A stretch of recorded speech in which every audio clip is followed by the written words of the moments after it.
ઓહો શું જુઓ છો ગોરી? આ મારા બાપની છકડી જોઉં છું. તું શું જોએ છે? હું તારા બાપની આ છકડી જ જોઉં છું. તારું નામે તારા બાપે છકડી જ રાખ્યું છે ને? પણ હું તો આ છકડી જોઈને કંઈક કરવા વિચાર કરું છું.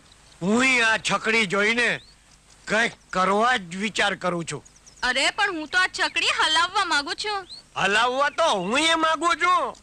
તને હલાવતા આવડે છે? એકવાર મોકો તો આપ, પછી ખબર પડે. તો મને હલાવતા શીખવાડીશ? હા, પણ શીખવાડતા અડવું પડે. એ તો મારા બાપને પૂછવું પડે. જો આપણે પરણેલા પતિ પત્ની છીએ, અડવાની બાબતમાં હવે બાપને પૂછવાની જરૂર નહીં. અને તું પૂછવા જાઈશ ને તો ઈ તારો બેવડો બાપ છે ને ના જ પાડશે. માટે પૂછ્યા વગર જ શીખવા માંડ. શીખવાડ તો કેટલું અડીશ? હવે એકવાર અડવાનું શરૂ કર્યા પછી નક્કી નહીં. પણ હું ના પાડું ત્યારે બંધો. અરે પણ હું એવું સરસ અડીશ કે તને એમ થાય કે અડ્યા જ કરે. એમ? તો શીખવાડ. હા, અંદર આવતી રે. હાલ. હા, જો હું પેલા બેસું પછી તું અંદર આવીને બેસ. આવતી રે હો. આ બહુ ડાઈ છકડી બેવડાના પેટની. હા, મજાની આવતી રે હો. હજી ઓરી આવ ને. હા, બસ. હવે લાવ તારો હાથ. લે, આ વચમાંથી પકડ. અરે પણ આ શું છે? એ હલાવવાની ચાવી છે. ફેરવ. બહુ કઠણ છે. અરે પણ ઈ તો તું અડીને એટલે કઠણ થઈ ગઈ, નહીતર હાવ પોચી જ હતી. હા, ફેરવ. ફેરવી ને? હા. હવે છે ને તે આ દાંડો પકડ. હાય આવડો મોટો? ઈ તો તે કોઈ દી પકડ્યો નથી ને એટલે તને મોટો લાગે. પછી તું રોજ પકડીશ ને એટલે ટેવાઈ જાય. પકડ તું તારે. પણ આ તો નીચે પડ્યો છે. હા, તે એને 3 વાર છે ને ઊંચા નીચો કરવાનો. 3 વાર ઊંચા નીચો કરીશ ને પછી ઊંચો થઈ જશે. પછી શું થશે? પછી મશીનની કામગીરી ચાલુ થશે. લે, પકડ હો. હા, મજા આવે છે ને? હા, જો ચાલુ થયું ને મશીન. હા, હવે છે ને આ મુઠ્ઠીઓ પકડ. આવડું મોટું? હા. આવડું મોટું તો મારાથી એક હાથમાં નહીં પકડાય. 2 હાથે પકડવા પડશે. અરે ભાઈ, રિક્ષાને 2 મુઠિયા હોય એટલે 2 મુઠિયાને એક હાથે પકડવા પડે, સમજી ને? પકડ તું તારે. પછી શું થશે? પછી છે ને તે રિક્ષા ચાલવા માંડશે, ઊંચી નીચી થતી, અને ભેગા આપણે ઊંચા નીચા થતા જશું. પકડ, પ્રેમથી પકડ. હવે આપણે ઊંચા નીચા ક્યારે થશું? હવે તો તારો બાપ જો ન આવી જાય તો ઊંચા નીચા થવામાં જરાય વાર નથી. છગન! બાપુ! અલ્યા, તું આ શું કરે છે?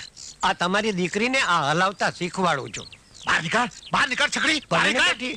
પણ બેસવા દ્યો ને બિચારીને, એને ગમે છે. સાંભળી લે, જ્યાં સુધી તે શિવાની નોકરી છોડીને મારી આ છકડી ચલાવીને મારું ગુજરાન નથી ચલાવીને, ત્યાં સુધી તું પરણ્યો છે ને, છતાં હું તારો ઘર સંસાર નહીં ચાલવા દઉં.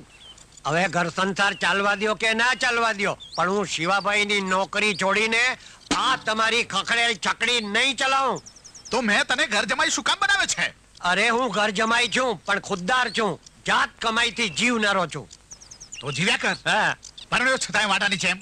ચાલે આગળ થા. અને જો હવે તે છગનને અડવા દીધો છે ને તો તને ચીરીને હું મીઠું ભરીશ. ચાલે આગળ થા. હવે તું શું ચીરીને મીઠું ભરવાનો હતો? અરે ભગવાન કરશે ને તો હવે તો એનો ખોળો ભરાઈ જશે. આજ અડવાનું મુહૂર્ત તો કરી લીધું, હવે મધુ રજનીની તૈયારી કરું.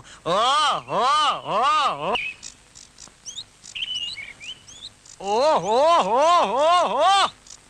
ક્યાં હાલ્યા ગોરી? અરે આ લગન થયા ને આટલા વર્ષ થયા, હા. તોય છોકરા ન થયા. એટલે રોજ જઈએ છીએ ત્યાં પૂજા કરવા. હા, તે હમણાં કોની પૂજા આદરી છે? હનુમાનજીની. અરે ખોટા ધક્કા ખામાં આ દેવ ડેરા મેલીને હનુમાનજીની ઠેસે ચડમાં. અરે પણ એમાં તમને શું વાંધો છે? મને વાંધો નથી, વાંધો તો હનુમાનજીને હશે. કેમ શું? અરે ઈ બાલ બ્રહ્મચારી બાઈ માણસનું મોઢું જુએ ને તોય પોતાનું મોઢું ફેરવી જાય એવા દેવ. એની પાસે તું છોકરા માગે ને તો પાટું જ મારે ને, તને રહી ગયું હોય ને તોય પડી જાય, સમજી ને? તો હવે મારે શું કરવું? અરે પૂજીને પાણા એટલા દેવ કરવાને બદલે હાલ મારા ભેગી ડાક્ટર પાસે. ડાક્ટર પાસે? એ છકડી એ જકડી હવે તો તને ડાક્ટર સાહેબની સલાહ બરાબર સમજાઈ ગઈ ને? ચાલ હવે. સમજી તો ખરી, પણ આમાં તો મારી પવિત્રતા ખંડિત થવાની બીક લાગે છે. હું જ્યારે કુંવારી હતી ને ત્યારે કોઈનો હાથ નથી અડવા દીધો. અરે પણ ઈ તો તું કુંવારી હતી ત્યારની વાત છે. અરે ક્યાં ભાગી? હવે પૈણ્યા પછી કાઈ ના હાલે. હવે તો હું તને આંખે આંખીને અડીશ. અરે મારા બાપને ખબર પડશે ને તો મને ચીરીને મીઠું ભરી દેશે. હવે મીઠું કઈ એટલું સસ્તું નથી. અરે એક મરચું ચીરીને મીઠું ભરવું હોય ને તોય લોકોની આ મોંઘવારીમાં રાડ ફાટી જાય છે. તો તારો બાપ તને આખી આખી ચીરીને કોથળો એક મીઠું ભરે ને તો ઈ પોતે ચીરાઈ જાય, સમજી? માટે કોઈ પણ જાતની બીક રાખ્યા વગર ડાક્ટરે સમજાવ્યા પ્રમાણે તૈયાર રહેજે. હું ગમે ત્યારે પરણ્યાની પેલી રાત ઉજવી નાખીશ. મારે ચકડાનું મોડું થાય છે.